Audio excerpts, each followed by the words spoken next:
Bonjour Paolo Gentiloni, merci d'être avec nous ce matin. Bonjour. Le Conseil européen se réunit, je le disais à l'instant, demain. Est-ce que vous pensez que vous allez parvenir à mettre tout le monde d'accord sur un plan de relance de 750 milliards ?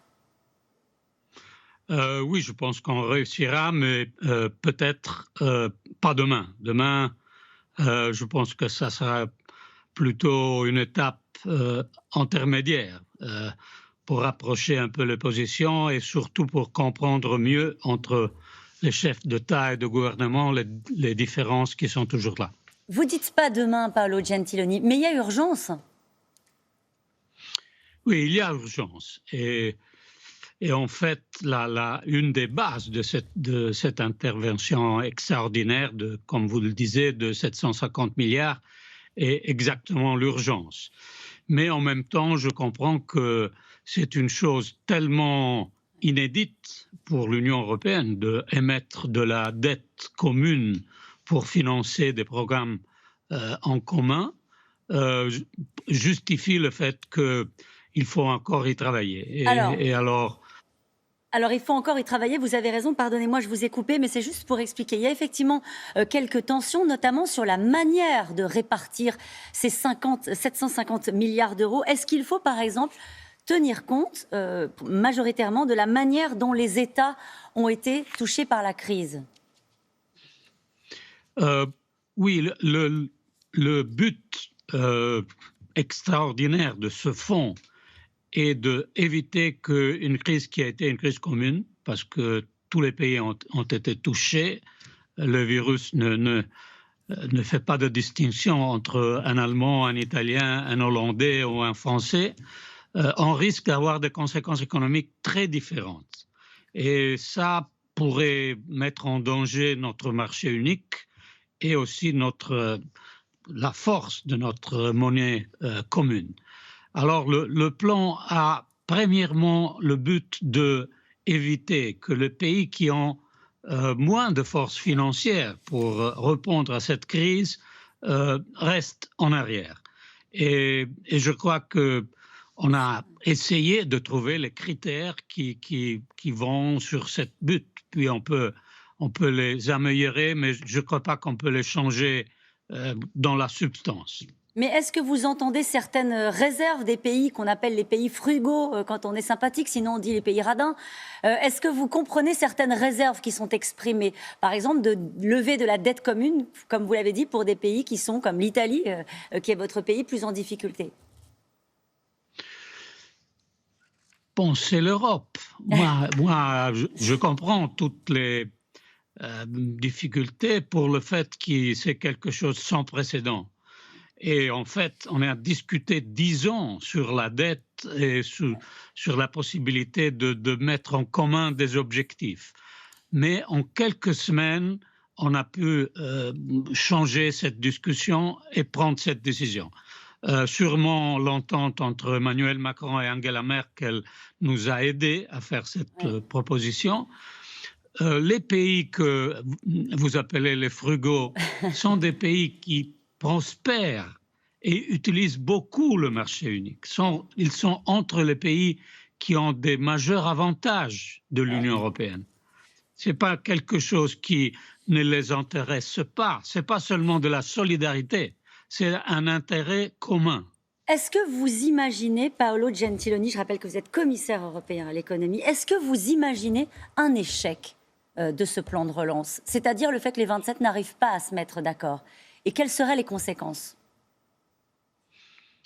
Bon, je ne veux pas l'imaginer parce que je sais que cet accord est absolument nécessaire et qu'on y arrivera. On y arrivera probablement au mois de juillet et pas demain, mais les conséquences, je crois qu'elles seront tellement graves, est évident qu'il faut mieux pas en parler. Mais on y arrivera, j'en suis sûr.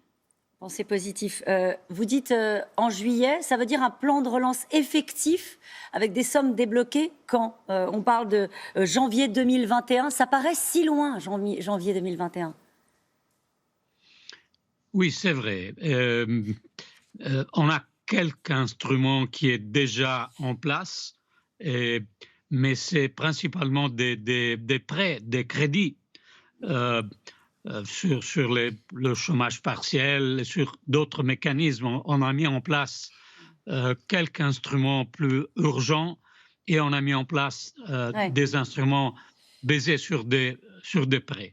Le grand plan, qui a aussi des transferts budgétaires pour 500 milliards, commencera avec le nouveau bilan européen le 1er janvier de l'année prochaine. Bon, ça sera quelque chose pour 2-3 années, et pas seulement pour l'émergence, mais aussi pour avoir des économies plus compétitives, plus soutenables sur le plan social et environnemental. Le problème, c'est qu'à un moment donné, ces plans de relance, il va falloir peut-être les rembourser. Dominique Strauss-Kahn est interrogé dans Les Échos ce matin et il appelle à mettre en place des bons perpétuels, c'est-à-dire en gros le capital emprunté n'est jamais remboursé, seuls les intérêts le sont. Est-ce que c'est une option que vous défendez ? Bon, ça a été aussi discuté. Il y a eu une proposition officielle du gouvernement espagnol d'avoir ces bonds perpetuals. Il y a une difficulté, je dirais aussi culturelle, dans beaucoup de pays, entre l'Allemagne à accepter une idée de ce genre. Ouais. Mais je dois rappeler que l'émission de la dette que la Commission va faire sera remboursée entre 2028 et 2058. Alors, ce n'est pas des perpetuals, mais c'est quelque chose à très long terme. On a vu que la Chine est en train de reconfiner une partie de la ville de Pékin. Est-ce que vous pensez, est-ce que vous anticipez pour l'économie le risque d'une deuxième vague en Europe et quelles en seraient les conséquences ? Est-ce que ce n'est pas le pire des scénarios ? Oui, en effet, ça serait le pire des scénarios. Je dois dire qu'on n'a aucun signe dans ce moment de deuxième vague en Europe, aucun. Mais naturellement, on regarde qu'est-ce qu'il se passe en Chine. Et nous, la Commission, on a fait un forecast sur la situation économique cette année qui a une ligne de base à moins 7,5%, mais qui considère aussi le risque de deuxième vague. Et en ce cas-là, on aurait une chute de l'économie beaucoup, beaucoup plus sérieuse. Mais pour l'instant, je répète, heureusement, on est en train de déconfiner et on n'a pas de signe de nouvelle vague. Et vous avez d'ores et déjà, avec le déconfinement, des signes de reprise économique dans la zone euro ? Oui, mais encore avec un niveau d'incertitude qui est lié aussi à ce risque que vous avez mentionné, et encore avec une difficulté énorme dans les secteurs comme le transport, le tourisme, les activités culturelles qui sont toujours très affectées par la crise. J'ai une dernière question très personnelle, Paolo Gentiloni. Vous êtes naturellement italien.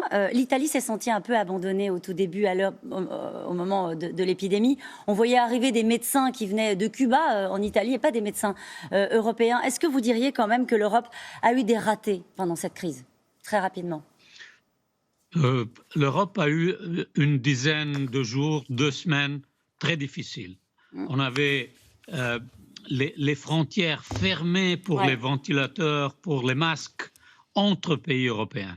Puis, en une quinzaine de jours, depuis la moitié de mars, l'Europe a pris des décisions sans précédent, extraordinaires, la Banque et la Commission.